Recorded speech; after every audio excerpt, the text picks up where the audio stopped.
Hola a todos, nosotros vamos a presentar el sistema político de Brasil. Nuestro equipo está conformado por Isaías González Hernández, Montserrat Montano Peña y una servidora, Estefania Argelia Trujillo Ávila.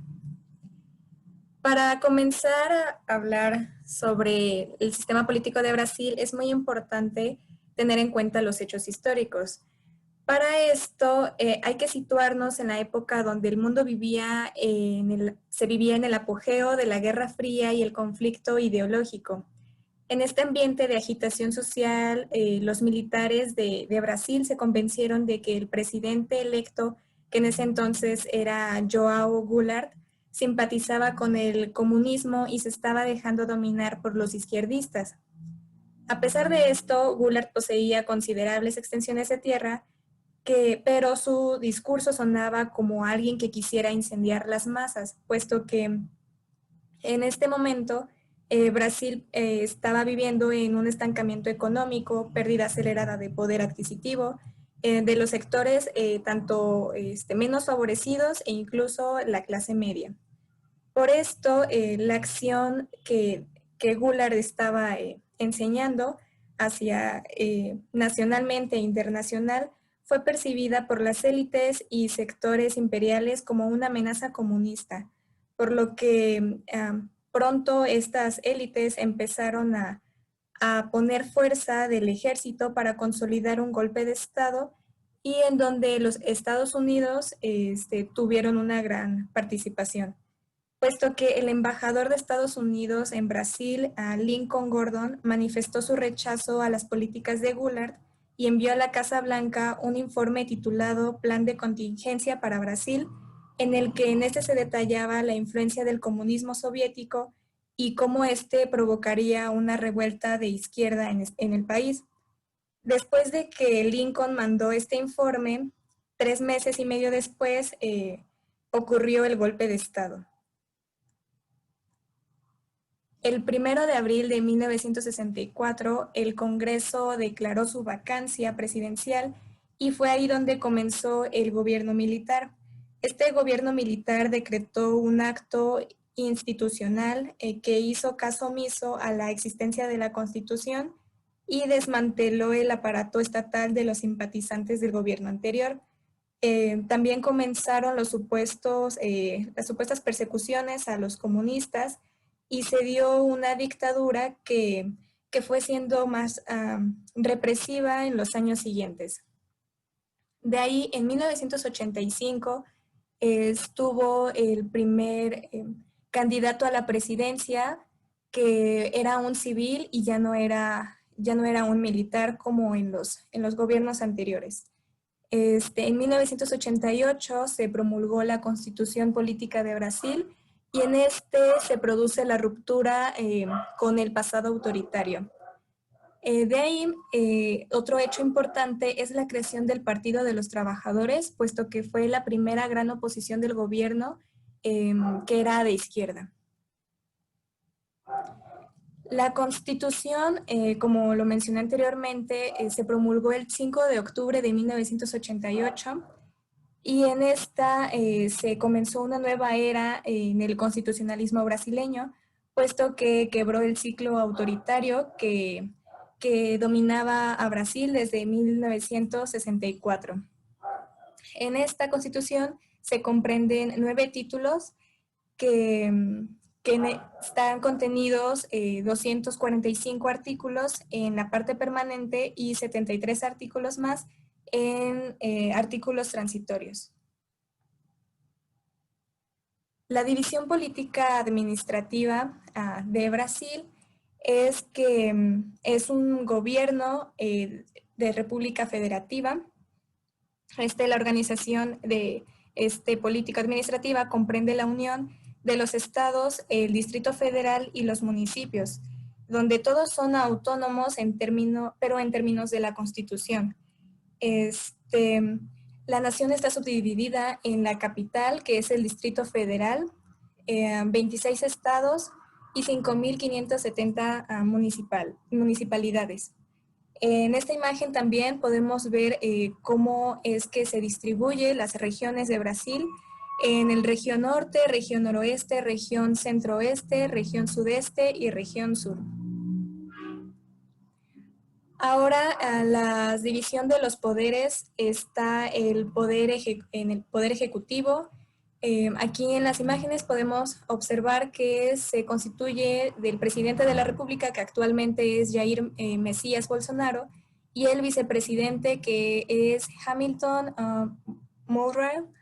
En los cargos o las acciones que cada uno deberá hacer están claramente definidos en la Constitución, en el artículo 82, en donde el presidente designa a los ministros de gabinete, que son directamente responsables ante él y ante quienes pueden remover en cualquier momento.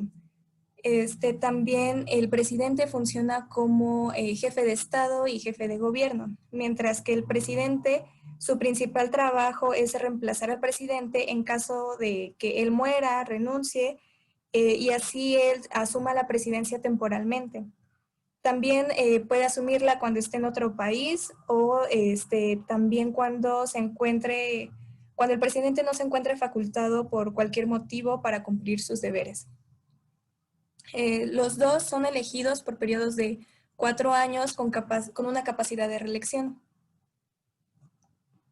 En el poder legislativo está la legislatura nacional, está constituida por el Congreso Nacional.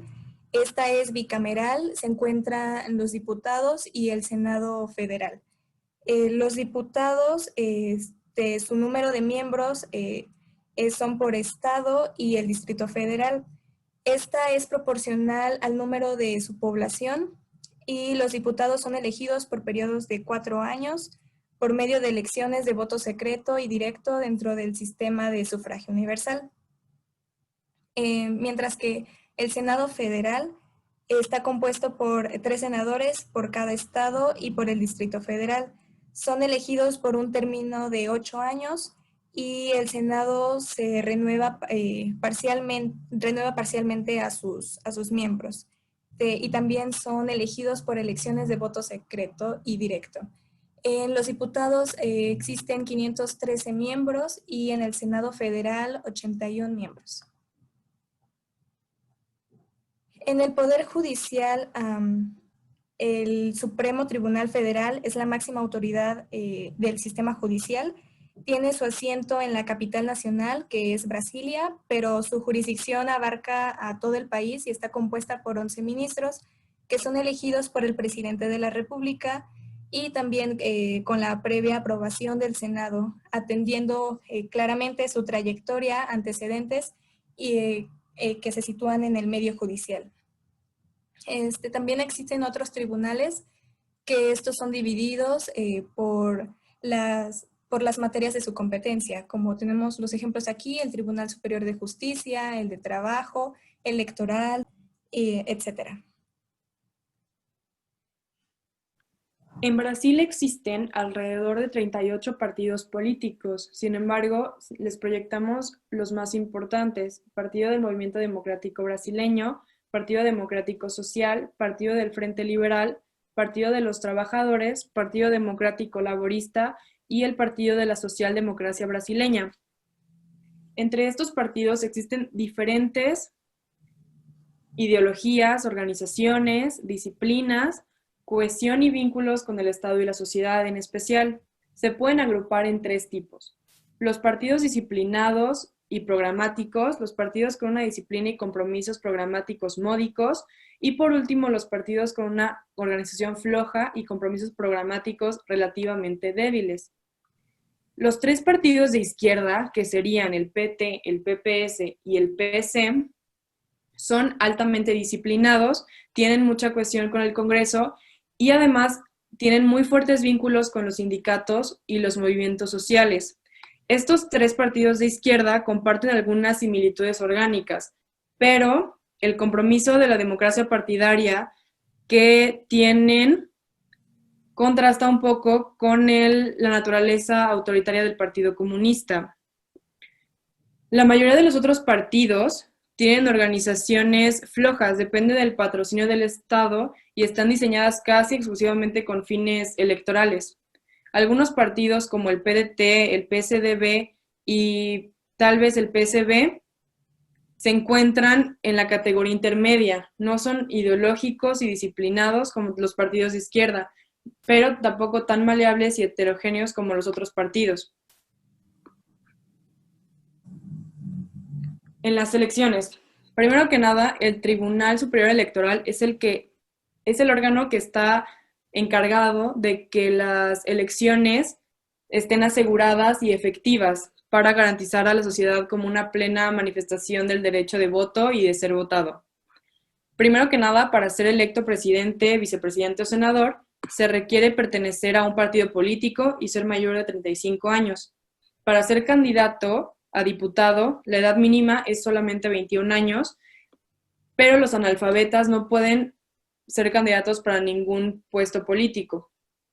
El 31% de estos electos son mujeres y aquí hay dos tipos de votos. El voto obligatorio, que son personas de 18 a 70 años, en caso de que no se vote, son acreedores a una multa de 3.51 reales, esto equivale más o menos a menos de $1.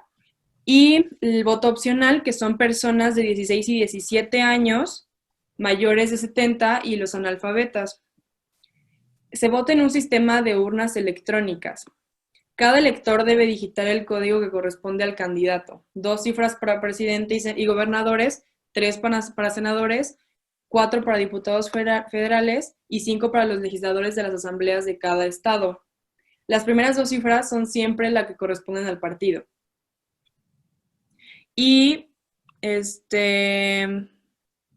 aquí tenemos una diapositiva en la que pusimos básicamente todo lo que se refiere a las elecciones de Brasil. En la primera es que se elegirá lo que les había comentado. Son alrededor de 1.709 cargos entre 26.165 candidatos. La elección por balotaje o segunda vuelta, esto quiere decir que el ganador debe tener mayoría absoluta. Si ninguno de los candidatos lo obtiene, tiene que haber una segunda vuelta. Y es más o menos lo que les acabo de decir, de quiénes podrán votar, cómo es el sistema, lo que les decía, el sistema de urnas electrónicas y la propaganda de la TV. Tenemos aquí algunos de los personajes más importantes que se verán en un momento. La primera es Dilma, quien, como pueden ver, es sucesora del expresidente Lula. Ganó las elecciones en 2010 en la primera vuelta y en 2014 en la segunda vuelta.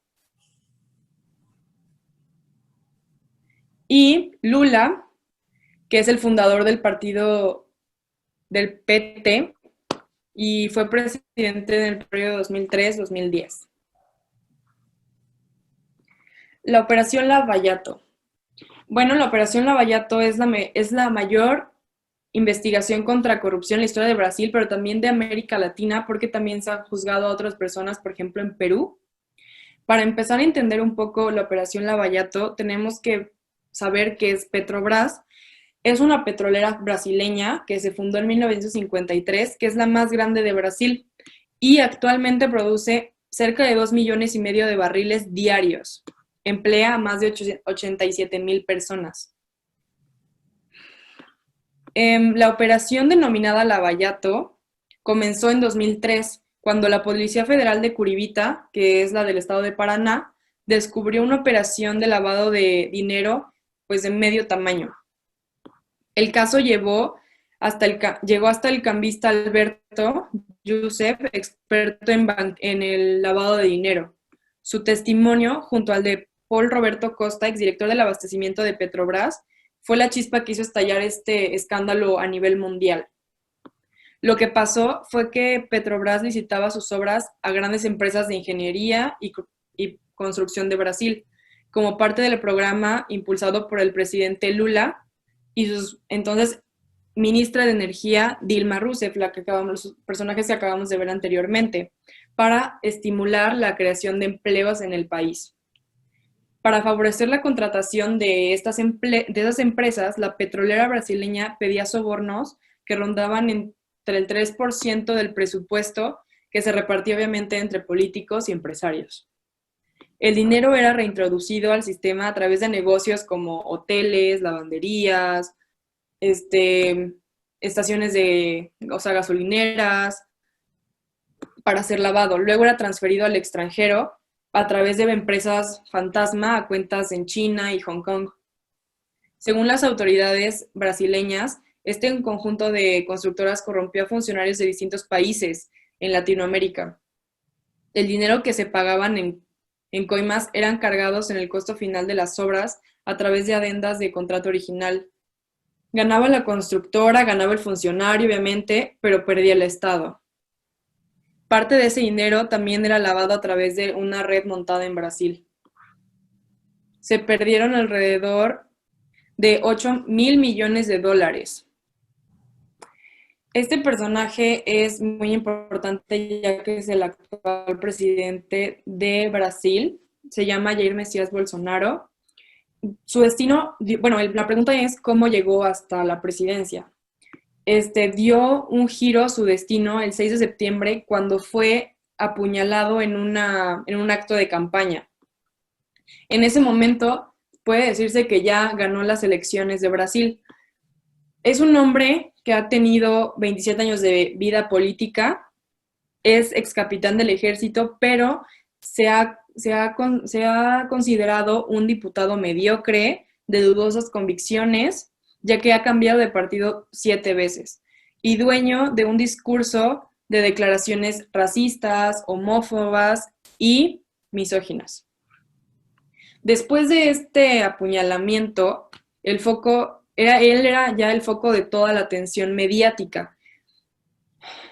Logró hacerlo sin hablar de sus contradictorios programas y de hecho tampoco se presentó a los debates por recomendación médica. Además que los demás candidatos fueron obligados a suavizar sus críticas para no parecer como crueles o desalmados, ya que Bolsonaro estaba pasando por un momento, entre comillas, difícil. El señor tenía 9 segundos nada más en la tele como pues de anuncios de candidato, pero se supo meter muy bien en las redes sociales con esto de que lo apuñalaron. Y le cayó muy bien porque un grupo ultraliberal que se llamó Brasil Libre lideró protestas en contra de la presidenta Dilma, que culminarían con su impeachment en 2016, de lo que se va a hablar en un momento. Las manifestaciones entonces eran las primeras claramente de derechas, del fin de la dictadura militar y un caldo de cultivo perfecto para que Bolsonaro apareciera en 2017, formalizando ya como pues en la presidencia de Brasil. También, aunado a esto, fue el cansancio de las personas, de la corrupción y de que estaban dañados también pues económicamente, ¿no? O sea, fue un hartazgo social. Por eso fue que él llegó a ser presidente. Bueno, yo les voy a hablar sobre el impeachment, que es el proceso de destitución de Dilma Rousseff, que consistió en la cuestión procesal abierta con vistas al juicio político que determinó la continuidad de Dilma Rousseff como presidenta de la República Federativa de Brasil. El proceso se inició el 2 de diciembre de 2015 con el presidente de la Cámara de Diputados, Eduardo Cunha. Las acusaciones se versaban sobre la violación de la ley presupuestaria y la ley de probidad administrativa, aparte de los actos ilícitos y la implicación de sospechas en Petrobras, que han sido el objetivo de investigación de la Policía Federal en el ámbito de la operación Lavallato. Sin embargo, hubo juristas que desmintieron la denuncia de los 3 abogados, afirmando que las llamadas peladas fiscales no caracterizan la improbidad administrativa y que no existe prueba de la implicación de la presidenta, en el crimen del que se le acusa. Las votaciones se realizaron el 17 de abril de 2016 en la Cámara de Diputados y después de unos meses, en la mañana del 12 de mayo del 2016, se le condenó como culpable y pues fue a dar a la cárcel y el vicepresidente Michael Temer asumió la presidencia en 24 horas ese mismo día. Siguiente, por favor. Bueno, como podemos ver aquí, nos muestra los resultados de las elecciones presidenciales de Brasil del 2002 al 2018 y aquí vemos un dominio completo del Partido del Trabajo en 2002, que pues era un partido que, o sea, tenía las elecciones ganadas sí o sí. Ya para 2016, el PSDB empezó a tomar un poco de fuerza, pero sin poder seguir ganándole al PT. Así siguió hasta 2014, siguiendo el PT como claro vencedor, pero para el 2018 las personas, por así decirlo, se cansaron del PT, empezaron a ver pues, con lo del impeachment y lo de el Lavallette, pues que el PT pues no servía, entonces se fueron por Jair Bolsonaro en el PCL. Y pues aquí está demostrado cómo Brasil votó por el PCL. La siguiente, por favor. La religión como otro actor importante, bueno, aquí igual la iglesia toma un poco de intervención en las elecciones, tiene influencia en la política brasileña, interviniendo en los debates de las campañas electorales. Es un país laico, pero muy religioso, y hay infiltrados en el gobierno, religiosos en el gobierno. Aquí podemos ver que los votantes católicos y evangélicos de Jair Bolsonaro tienen un 36 y un 24%. Aquí podemos ver que la iglesia ha tomado un control en las elecciones muy importante, con el 54% de católicos, el 27% con evangélicos, el 14% ninguna religión, o sea, ateos, y otras religiones en el 5%. El 1% no responde, o sea, que no, ni uno ni otro. Y bueno, tiene una influencia en la política brasileña interviniendo en los debates de las campañas electorales. Y como dato curioso, Jair Bolsonaro es muy religioso y pues tuvo una cierta ventaja por lo mismo de que el país es muy religioso. Siguiente, por favor. Bueno, nuestras conclusiones. Siguiente, por favor. La relación entre poderes. El presidente es el mando supremo de las Fuerzas Armadas de Brasil y también nombra a los ministros del Tribunal de Cuentas. Tiene un control sobre el Poder Judicial, nombra a los ministros del Tribunal Supremo Federal y los demás tribunales superiores. Aparte, tiene el control sobre el Poder Legislativo, poder del veto del Ejecutivo. Siguiente, por favor. Los partidos políticos. Bueno, es un sistema de partidos multipartidista. El sistema presidencial de Brasil ha tenido un efecto adverso sobre el desarrollo partidario para ser elegidos. Los candidatos necesitan formar una amplia coalición multipartidaria, así que se ven obligados a asumir posturas suprapartidistas y distanciarse de sus propios partidos. Los candidatos antipartidarios pueden salir elegidos. Puesto que sus partidos nunca tienen la mayoría en el Congreso, los presidentes necesitan formar una coalición para gobernar, así que deben recurrir mucho más allá de su propio partido. El alto grado de competencia y el gran número de opciones ideológicas que existen actualmente con el sistema de partidos podrían ser propicios. Existen verdaderas alternativas en la política partidaria brasileña y eso significa que existen verdaderas oportunidades para fortalecer a los partidos que representen a la sociedad. Bueno, estas son nuestras conclusiones. La siguiente, por favor. Esta es una recomendación. Se llama El filo de la democracia. Es un documental de Netflix. Está en Netflix. La verdad está muy, muy interesante. Tiene mucha información. Está muy completo. Y de aquí nos basamos en muchas cosas para nuestra exposición. La verdad está muy padre y pues está la invitación para que lo vayan a ver. La siguiente. Bueno, aquí están nuestras referencias, de dónde sacamos toda la información. Y bueno, creo que eso es todo. Muchas gracias.